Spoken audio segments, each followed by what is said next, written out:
Seorang suami akan mengusahakan berbagai hal untuk mencukupi kebutuhan keluarganya, apalagi untuk istri yang hendak melahirkan buah hatinya. Namun dalam situasi terjepit, beberapa orang cenderung tidak mengambil keputusan jernih hingga nekat melakukan pelanggaran hukum. Hal itulah yang dilakukan oleh seorang pria di Kabupaten Takalar, Sulawesi Selatan.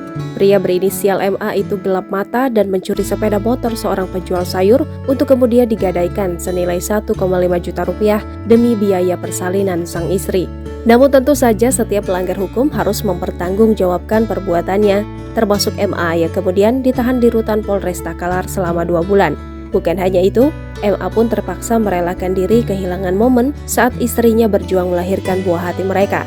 Semula MA tampaknya mengira bukan hanya akan kehilangan momen persalinan istrinya, tetapi juga proses tumbuh kembang buah hatinya. Sebab tentu saja MA harus mempertanggungjawabkan perbuatannya. Namun Kejaksaan Negeri Takalar kemudian menghentikan proses hukum atas MA dengan mekanisme restoratif justice.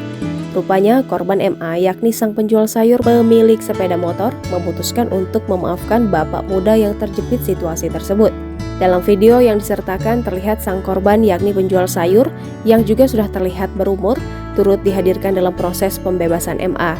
Kedua pihak pun dipertemukan dan saling berdamai. Bahkan MA terlihat sempat mencium tangan dan bersujud penuh rasa terima kasih kepada korbannya tersebut. Perjuangan MA untuk keluarganya ini membuat Kejari Takalar terenyuh dan memberikan sejumlah santunan. Bukan hanya MA, Kejari Takalar juga memberikan uang santunan untuk korban pencurian yang sudah berbesar hati memaafkan MA.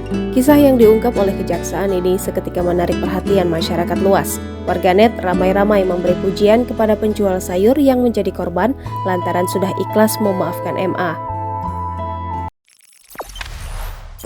Jangan lupa subscribe, share, komen, dan like ya!